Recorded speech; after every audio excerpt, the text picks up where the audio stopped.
آج کل خواتین یہ سمجھتی ہیں کہ وہ مردوں کو دیکھ سکتی ہیں، اس میں کوئی گناہ نہیں، حالانکہ نگاہ بچانے کا حکم عورتوں کو بھی بالکل اسی طرح دیا جا رہا ہے۔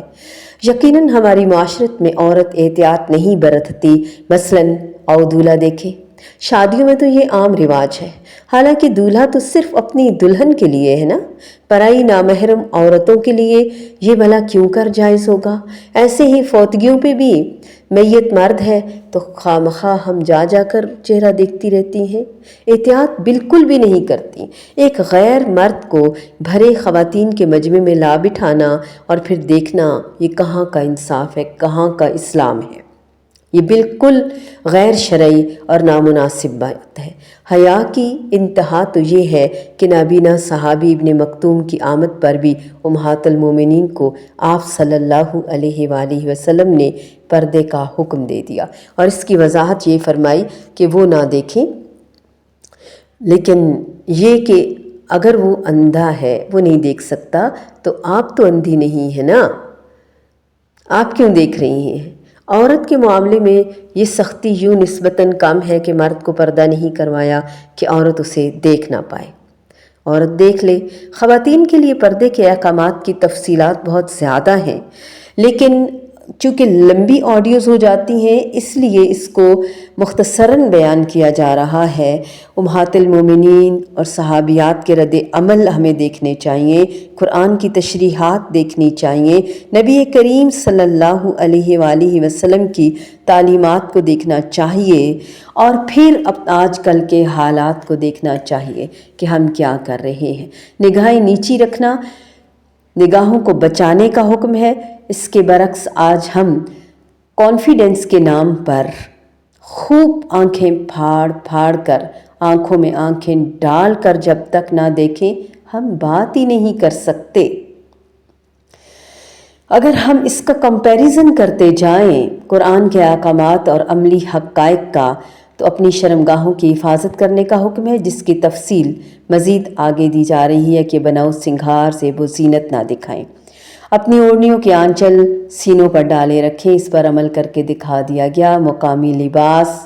اب یہاں پاکستان، انڈونیشیا، ملائیشیا، عرب ممالک جو بھی ہوں، مقصود یہ ہے کہ عورت گھر سے باہر یا نامحرموں کے سامنے جائے گی، محرموں کی فہرست اسی آیت میں دے دی گئی، جس کے سوا باقی سب کے سب نامحرم ہیں، تو اپنی زینت، شوخیاں، رنگین کپڑے، خوشبو، میک اپ، زیورات یقیناً چھپائے گی۔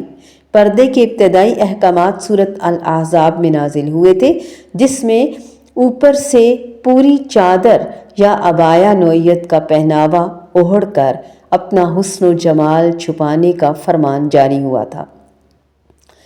پھر اس کی مزید تفصیلات وہاں دوبارہ آئیں گی۔ سینے کو چھپانے کی خصوصی تاکید الگ سے مزید ہے۔ زیب و زینت میں یہ بات بھی واضح ہے کہ اوپر والی اوڑھنی، چادر یا گاؤن اتنا شوخ، اتنا دیدہ زیب نہ ہو کہ وہ خود ایک زینت بن جائے، بجز اس کے جو ظاہر ہو جائے سے مراد کہ اوپر سے اوڑھ لینے کے باوجود عورت کا حدود اربا، موٹاپا، قد کاٹ وہ تو ظاہر ہے نہیں چھپ سکتا۔ لہٰذا اب حکم ٹینٹ خیمے میں چلنے کا نہیں، یا اظہار اور نمائش کے بغیر تیز ہوا سے از خود چادر اڑ جائے تو وہ بھی معاف ہوگی، بشرط یہ کہ اسے اڑنے کے لیے کھلا ڈھیلا نہ چھوڑ دیا جائے۔ سینے پر اوڑھنیوں کے آنچل ڈالنے میں یہ واضح رہے کہ یہ آنچل باریک کپڑے کے نہ ہوں، نیٹ، جارجٹ کے دوپٹے کی چادر نہ بنائی جائے۔ اس لیے نبی صلی اللہ علیہ وآلہ وسلم کی تاکید موجود ہے کہ جو آپ نے باریک ململ کا کپڑا منع کیا پہننے سے، اور اس کی تاکید کی کہ بیوی سے کہو کہ اس کے نیچے ایک اور کپڑا لگا لیں تاکہ جسم کی ساخت نہ چلکے، سی تھرو نہ ہو۔ ان احکامات کے ساتھ ہی محرم مردوں کی فہرست دے دی گئی کہ جن کے سامنے وہ آ جا سکتی ہیں، جن سے پردے کا حکم ساقط ہے، حیا کا حکم ساقط نہیں۔ مردوں کی تشریح میں آج کل کے نوجوان خانسامے، بہرے، مالی، چوکیدار، ڈرائیور، یہ تمام مراد، اس میں اجازت کسی حد تک دی گئی ہے، بیٹ مین وغیرہ، وہ بڑی عمر کے ہوں یا پھر سیدھے سادے ہوں، یا مرد جنہیں عورت سے دلچسپی یا سمجھ نہ ہو، تاہم آج کے دور میں ایسے مرد ملازم کہاں ملتے ہیں۔ فوش فلموں کا اتنا رواج ہو گیا ہے کہ اس طبقے میں اور ہر طبقے میں، لہٰذا ان پر پردہ بھی نہ ہو تو پھر کیا صورتحال ہوگی ہمارے معاشرے کی۔ آج ہم خود دیکھتے ہیں کہ کیسی کیسی باتیں سننے کو ملتی ہیں۔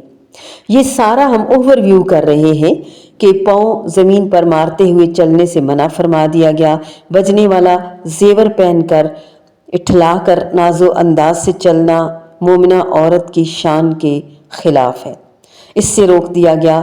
یہ متوجہ کرنے کے اسباب ہیں۔ اسی میں تیز خوشبو کا استعمال بھی، جو دور دور تک پھیل جائے اور ہر کوئی اس خوشبو کے پیچھے آتا رہے، گویا یہ زنا کے مترادف ہے، اور ایسی عورت پر غسل جنابت واضح ہے، ضروری ہے، لازم ہے۔ سختی سے منع کیا گیا ان تمام باتوں سے کہ خواہ مخواہ غیر لوگ لطف اندوز ہوتے پھریں۔ لباس کے حوالے سے بھی صاف صاف بتایا گیا کہ کس قسم کا لباس کہاں کہاں پہننا ہے۔ دوزخ میں لے جانے کے لیے یہ باتیں آج اتنی عام ہو گئی ہیں کہ لباس پہن کر بھی ننگے ہیں، لباس باریک ہیں، چست ہیں، بہت ٹائٹ ہیں، پھر بہت ہی نمایاں اظہار کیا گیا ہے جوڑوں کے ذریعے، آئز میک اپ کے ذریعے، اور جوڑیں اس طرح جیسے اونٹ کی کوہان ہوتی ہے، خوشبو اتنی تیز کہ اس کے بغیر ہمارا گزارا ہی نہیں ہے۔ عورت کے معاملے میں اتنی شدید غیرت کا اظہار اور قطعیت سے دوزخی ہونا اور جنت کا کی خوشبو تک نہ پانا عورت کے لیے سراپا شفقت، رحمت اور مہربانی ہے۔ ایڈوانس بتا دیا گیا تاکہ ہم احتیاط کریں۔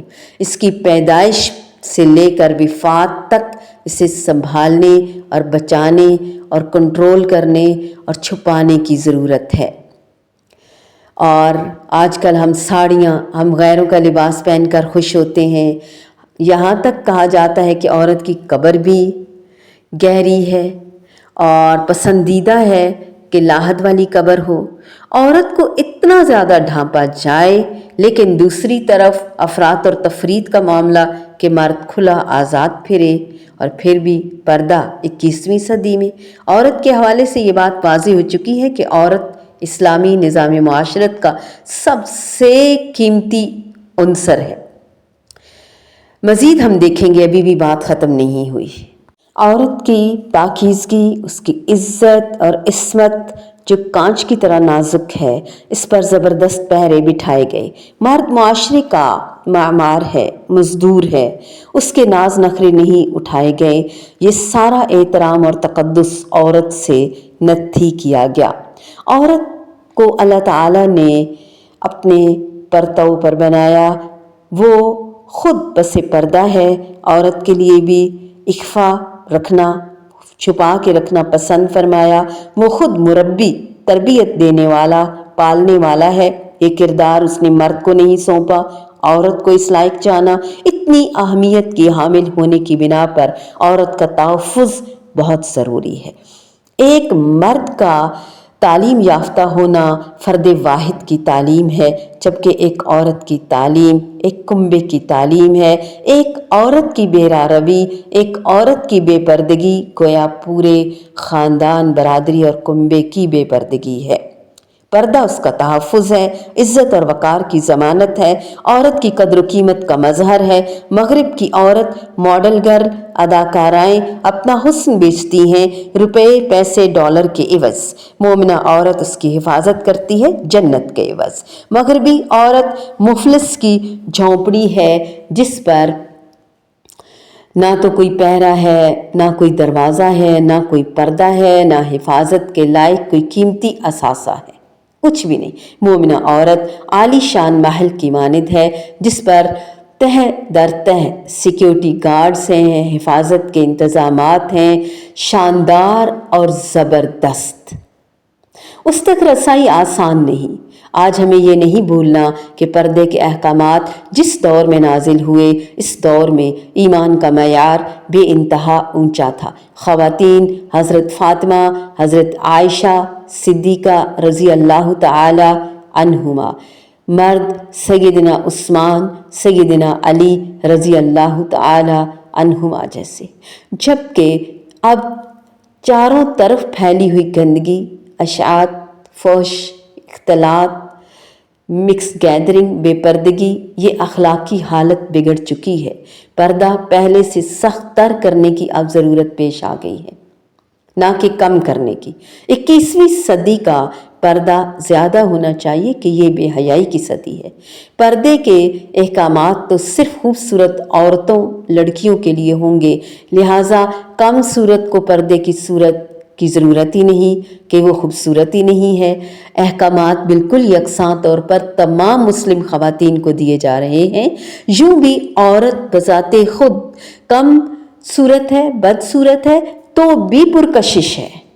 مرد عورت کے مابین اللہ تعالیٰ نے کشش رکھی ہے، مقناطیس اور لوہے کی مانند۔ مرد کے لیے یہ چاہت 4 گنا زیادہ ہے، اسے 4 شادیوں کی اجازت دے دی گئی، لہٰذا مرد کے لیے ہر عورت ہی پرکشش ہے، ہر غیر محرم عورت اس کے لیے پرکشش ہے۔ ہر عورت اللہ کی نگاہ میں، اسلام کی نگاہ میں رنگ روپ سے قطع نظر، قد وزن سے ماوراء یکساں قدر و قیمت کی حامل ہے۔ اس کا اصل گوہر اس کی عزت اور عصمت ہے، جس کی ہر قیمت پر حفاظت کی جائے گی۔ مرد اگر اسلام آشنا اور خدا خوفی نہ رکھتا تو عورت کو ہر قیمت پر حاصل کرنا چاہے گا۔ جب جائز راستے سے نہ ملے گی تو وہ خواہش کی شدت کے پیش نظر حرام راستے بھی اختیار کر سکتا ہے۔ اسی لیے اللہ تعالیٰ نے عورت پر بے پناہ حفاظتی پہرے بٹھائے ہیں، بند بٹھائے ہیں۔ وہ کھلی نہ پھرے، تنہا نہ جائے، اس کی زیب و زینت اور حسن سے مرد کو لبھانا تو بعید، اس کی خوشبو، آواز، جنکار تک مرد کو نہ پہنچے۔ لہٰذا خوبصورتی یا بدصورتی کا تو معاملہ ہی نہیں ہے، معاملہ ہے عورت ہونا، ایک بہت بڑا معاملہ ہے، چھپانا ہے۔ وَلْيَضْرِبْنَ بِخُمُرِهِنَّ عَلَى جُيُوبِهِنَّ، اپنے وجود کو سر سے پاؤں تک ڈھانپنا اور قرآن کے مطابق عمل کرنا، اپنے لباس کا دھیان رکھنا، قمیص، چاک، گلے اور دوپٹے، یہ سب باتیں اٹریکشن کا باعث ہیں، حسن و جمال کا وجہ ہیں۔ لباس انسان کی پہچان ہے۔ سکارف، گاؤن، وہ بھی اتنے ایسے نہ ہو کہ آپ کی زینت کا وجہ بن جائیں، سبب بن جائیں۔ ہر بات میں ہم نے اپنے بناؤ سنگھار میں چھوٹی سی چھوٹی بات سے لے کر بڑی سی بڑی بات تک دھیان رکھنا ہے۔